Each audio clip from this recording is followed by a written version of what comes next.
First things first, 10-minute audit. So the people we're going to look at today is the wonderful folks from IronMatrix. The first thing I wanted to look at was Google My Business. You'll see here with both locations, you have Dartmouth and Spryfield in the location. It's not a necessity. In fact, unless it's the legal name of the company and it's used on all your signage and whatnot, which I'm not sure if it is, I would recommend going away from this. Google is actively trying to improve their algorithm to get rid of people that are, or to penalize listings that are trying to game the system by putting an address in the actual business name. So unless it's something you're using, I would suggest removing it. What it does use is uses geolocation to determine if you're associated with the address you are. So just having IronMatrix, it might be a little confusing when you're looking at it in your Google My Business, but somebody in Dartmouth is going to get the one from Dartmouth, and I've tested this out in Spryfield. They get IronMatrix for Spryfield. So that was the first thing I would suggest you guys would do. Then as well, the primary category right now is set to fitness center, and there's I have and I'll follow up with this. There's a list of all the categories that they provide for Google My Business. I would go with the broader gym, since that is what people are searching when they're looking in this area. When we ran search through gym and fitness center, this is Canada-wide. You'll see fitness center 500 versus 27K. The keyword difficulty, this is out of 100. They're still in like a medium range, so 10 versus 19. I'd say they're close enough that going after gym is going to be more specific. So you can change that primary category. So that ends up being right here to gym. And then it ends up becoming gym in Dartmouth, Nova Scotia, and same with Spryfield. Or this one's specific to Halifax. They're not differentiating Spryfield from Halifax. The other, you can also, I would do that as your primary category, and then for your secondary categories, the ones that stuck out to me that were specific to your guys' service offerings are kickboxing school, boot camp, and yoga studio. I did review all your guys' service offerings. Those three were the only ones that showed up, but they'll make really nice secondary ones, so you have an opportunity to rank for those as well. People are looking specifically for kickboxing, boot camp, or yoga. And then I would also recommend developing individual location pages. So if you go on to the main site here, everything leads to the main home. But if we were able to set this up with individual locations and highlight details about those individual locations, you're going to have a little bit of a better user experience. They're not going to have to go through the whole site to find out details about Spryfield versus Dartmouth. Then as well, it's a signal to Google that these are separated. And when you have developed these, separate the GMB listings, so link to the individual locations for each one. I've also suggested, we talked about this tracking parameter, I put together an email with you guys with the tracking parameter in there, assuming that you're able to add the new individual location pages. And that just helps us segment in Search Console. So if we're in a tool like Search Console, like right here, and we get into performance, you'll see we've got a breakdown of all the keywords, but when we go into pages, we're going to see HTTPS, IronMatrix stuff. So everything from Google My Business is being sent to this URL. When you're in Search Console, you can click on this information, get some great information on queries. You can find out specifically what's driving it. As you'll see, IronMatrix, Spryfield, Dartmouth, all that traffic's being driven to the exact same page. So two ways we can segment this. One is through the tracking parameter. So we'll be able to see individually this URL will end up having like a pile of URL parameters after it, but they'll be specific to Spryfield or Dartmouth, so you know which ones are driving it. And then it also separates the traffic being driven by your Google My Business listing versus the main site. So it lets you know kind of what's being driven by local searches versus what's being done by just regular information searches. Are you saying create like a separate landing page for each location? Is that what you're saying? I would say create a separate landing page, and then as well append this tracking parameter to that. If the landing page is kind of out of scope for the time being, I would at least put that tracking parameter on there so you can segment out each one. Does that make sense? Okay. Just having a dedicated page to each location will be a bit of a better user experience, and it's a clearer signal that this is for this area. Does that make sense?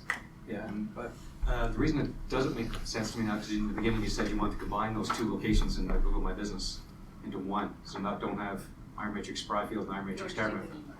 Just take the location out of the name. Okay. Yeah, just because that's one of the signals that Google's trying to work both. better.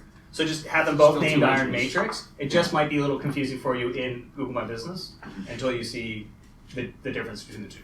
Okay. Okay. Gotcha.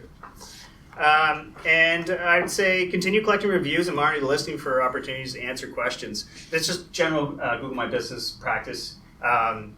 The reviews, they're one of the signals that Google uses. You guys got a lot of great testimonials, and you got a lot of people that you're working with individually. It's not going to be hard for you to reach out, get these people. It's going to be hard probably to go from asking them to do it to get it into actually action. But if you just ask everybody and you get 10% of them, you're going to start getting more reviews, and that's one of those signals that's going to keep things up higher in the algorithm. And then breaking into the homepage, biggest opportunities we see here is getting away from this home type title. So if we ran a site colon search, we can see what Google's considering. So there's no need to define a homepage for the homepage. It's kind of a known issue, or not a known issue, but an assumed the main domain is the homepage. So we would suggest updating the title to include something along the lines about the broader service offering. So my suggestion here, and I've got all these written out in an email, I'll send it off to you both afterwards as well. So, and we can go back and forth if there's any more clarification needed. But what I was thinking was personal and group fitness and Spryfield and Dartmouth, IronMatrix for the main page. Add a unique meta description, highlighting the various service offerings. There's a tool called SERPSIM that I like to use. So you'll see here they're pulling a lot of this meta description information. Oh, there we go. They're pulling it from content on page. So if we can make a compelling meta description that's going to drive people to click through, that's going to help a lot. So I would suggest starting with the home page and then working out to the sub pages, because we didn't see a lot of meta description. I don't think we saw any meta descriptions at this point. So just summarizing it, there's a tool I've included called SERPSIM that you can just run the URL through, see what's in there already, and you can play around with the text to see where it gets truncated. And truncating in meta descriptions is not the end of the world. If it's too long as it ends in a place that compels people to learn more, like they're not getting the full answer from the meta description, they'll click through and get more details. And then on the actual homepage, we noticed when you get down here, these are I was going to say hot links. They sound like my father there. These are links, but they don't actually lead to the service offerings. And you guys have pages developed for each one of these service offerings. Just helps transfer some of that relevancy and authority from the main page into these sub-service pages. Builds a little bit of strength and has a better user experience overall. And as far as mobile goes, the majority of traffic we're seeing for you guys' site when we dug in your analytics is driven, and Search Console is driven by mobile devices. Not a surprise, people are going to be researching gems on their phones, versus if you're looking for software to run your business, you're probably going to do it on a desktop. So what we're recommending is reviewing the user experience on both Android and Apple devices. You can mimic this in Chrome by inspecting Element. But I also find that it's really, Chrome's geared towards Android devices, so if you want to see an iPhone, you just kind of do a manual search.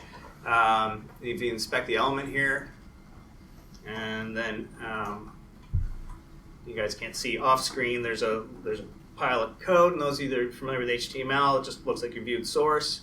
And then when we inspect element, we can turn on in the top left-hand corner. Here, I'll just drag this over so everyone can see what we're talking about. Up here is basically toggling between a phone and a desktop, so you can mimic what these results are. I like to reload this after doing that just to make sure. But you can see like images like this are blowing out the size of the image or the size of the mobile experience. So it's going to, if you've got an image that's too big, it could skew everything else. So I'm just saying that it would be really good to go through an exercise of just exploring the mobile experience for any user. Even if you just run it through like a sample, as if I'm an individual that wants to book your animal flow classes or something, just start from the process of researching and see how that process is, but do it through your phone the whole way.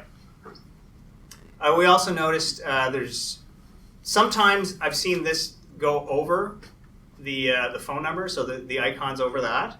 So I was suggesting cleaning up the social media and contact info. Just try to maybe tighten it up a little bit more. So one main reason being the initial page somebody sees on a phone, it's going right to personal training, and your two big offerings being group fitness as well. If we tighten up this content here and bring this a little bit higher up, then people are going to see group fitness and engage with your content a little bit further and go a little bit further. So they just don't think that you're only personal training. They're looking on their phone.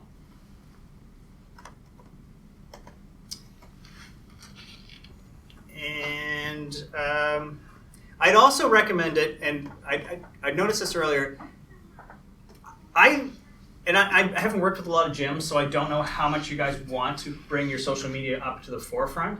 What we've done with other businesses is try to get them to post their social media in their footer so that you're not using up that real estate, and you're not taking people off your site right off the bat. Well, that's the first thing that comes to their eye. You do have social media icons at the bottom, but they're not linked right now. Similar to the ones for the service offerings, they end up leading to a hashtag, so it just reloads the page. So I would update these and remove these ones and just keep the ones at the bottom. Unless it's a big play to try to get more people to your social media, then I would just try to find a way to, if we could fit all this into one line, that would give it up enough. You'll see it's really cut off at the end of that box. If we can get that group classes part up there, it's really going to pull people further in.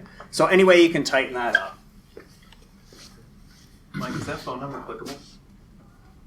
Good question. I know it is on phones. Oh, there's another good opportunity for you as well, is making that a tel link. And then if you have a tag manager, and this can become another conversation, it's easy to make that an event. So you can use that as a contact goal of people phoning you guys. I don't know, do you get most people coming in through like signing up through the forum, or do you get a lot of people calling to join? Or? It's a mix. We get a lot of calls too. Yeah? Yeah. Cool. I know on phones, if you have a number in there, 9 times out of 10, you can just click on it. But just to account for things, if you make it a link, it'll be clickable for everybody. Cool. Yeah? We noticed that when we were building out our site that a common mistake that they did when they built our original site was that people, when they do up their images for their website, will just go straight to like Shutterstock or whatever, download a massive image like 3,000 by 5,000, and that'll be the one that they use on their site, which could slow down your like loading time extremely bad, which kind of like hinders the mobile experience a lot. So if you like inspect, like kind of right click and inspect each of your images, you can see if they're too big for your site, which might actually be, if it takes too long to load, people might not actually stay. Go somewhere else. Yeah. So it's always good to like make sure that all the images you have aren't just like stock Shutterstock like 5,000 pixel size. You usually reload them to like 900 by something, and then you go a little bit faster. And Google's page speed tool will highlight that as well really quickly. You can see which images are too big, and you can toggle between the desktop and the mobile. Okay. And then as far as content goes, we noticed that the users' photos, I'm going to switch this back to the desktop version. Just bear with me for 1 second.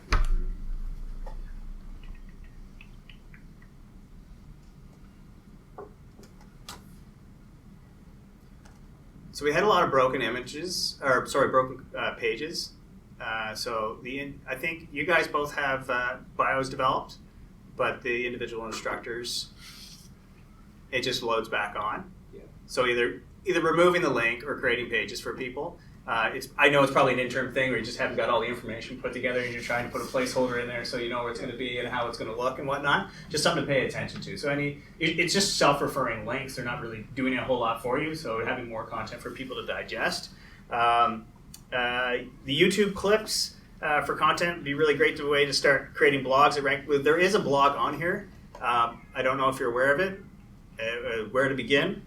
I would suggest either redeveloping this, or because it is from 2016, it might have been just a thought process that you're going through, or again, probably a placeholder. You're going to break this out and develop content. I would probably either rework this one or remove it for the time being until you're ready to really blow out some content. What I'd like to like to do when there's no content is try to create about 3 posts and then push them live. Even if you create 3 posts, you can have them live right away, just so people have other things to digest when they come to your site.